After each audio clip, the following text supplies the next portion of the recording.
27 मार्च को बंगाल के पहले चरण का चुनाव होना है।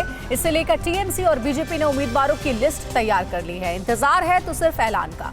क्या ममता बनर्जी आज सभी 294 सीटों के लिए उम्मीदवारों की घोषणा कर देंगी? बीजेपी कितने उम्मीदवारों के नामों पर लगा चुकी है मोहर?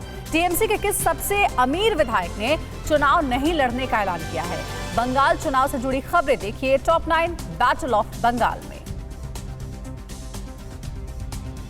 पश्चिम बंगाल विधानसभा चुनाव के लिए सीएम ममता बनर्जी आज टीएमसी के सभी उम्मीदवारों के नामों का ऐलान कर सकती हैं। सूत्रों की माने तो बंगाल की सभी 294 सीटों के लिए टीएमसी के नाम तय कर लिए गए हैं। उम्मीदवारों की घोषणा के लिए ममता बनर्जी के आवास पर आज टीएमसी चुनाव समिति की अहम बैठक हो रही है। सीएम ममता बनर्जी पहले ही ऐलान कर चुकी हैं कि वो पूर्वी मिदनापुर जिले के नंदीग्राम सीट से लड़ेंगी। ममता बनर्जी 11 मार्च को नंदीग्राम चुनाव के लिए अपना नामांकन दाखिल करेंगी। ममता ने नंदीग्राम के साथ ही भवानीपुर से भी चुनावी मैदान में उतरने का ऐलान किया था। नंदीग्राम से जहां ममता बनर्जी ने चुनाव लड़ने का ऐलान किया है, वहीं उनके खिलाफ बीजेपी शुभेंदु अधिकारी को मैदान में उतार सकती है। देखिए, ममता जी को हम हराएंगे, कोई भी लड़े। शुभेंदु ने अपनी इच्छा प्रकट की है, पर ये निर्णय करना पार्टी का काम है।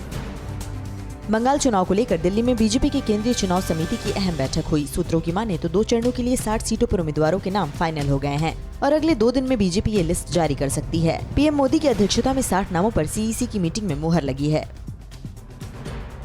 टीवी 9 भारतवर्ष से एक्सक्लूसिव बातचीत में बंगाल प्रभारी कैलाश विजयवर्गीय ने कई बड़े बयान दिए हैं। विजयवर्गीय ने कहा कि बंगाल चुनाव में सीएम कैंडिडेट नहीं होगा, जीत के बाद इस पर फैसला होगा। उन्होंने ये भी कहा कि सांसद चुनाव लड़ेंगे या नहीं, इस पर भी कोई फैसला नहीं हुआ है।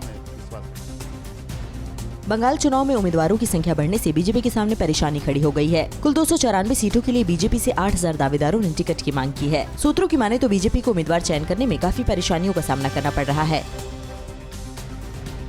टीएमसी जहां एक तरफ आज उम्मीदवारों के नामों का ऐलान करने वाली है, वहीं पार्टी के सबसे अमीर विधायक समीर चक्रवर्ती ने ऐलान किया है कि वो चुनाव नहीं लड़ेंगे। समीर चक्रवर्ती ने अपने फेसबुक पर लिखा कि वो चुनाव नहीं लड़ रहे हैं, लेकिन वो पार्टी के चुनाव प्रचार में जरूर हिस्सा लेंगे।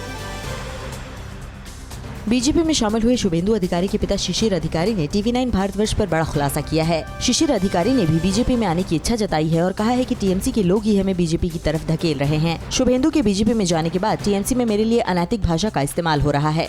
नहीं, हम नहीं बोलते है अभी भाई। अच्छा, अभी हम तो कुछ बात नहीं बोलते, कहाँ जाएगा, क्या करेगा।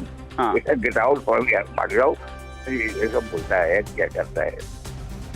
बीजेपी ने अभी उम्मीदवारों के नामों की घोषणा नहीं की, लेकिन साउथ 24 परगना की गोसाबा विधानसभा सीट पर बीजेपी नेता चित्ता प्रमाणिक ने अपना चुनाव प्रचार शुरू कर दिया है। भारी भीड़ के साथ चुनाव प्रदर्शन के दौरान बीजेपी नेता चित्ता प्रमाणिक ने अपना शक्ति प्रदर्शन भी दिखाया।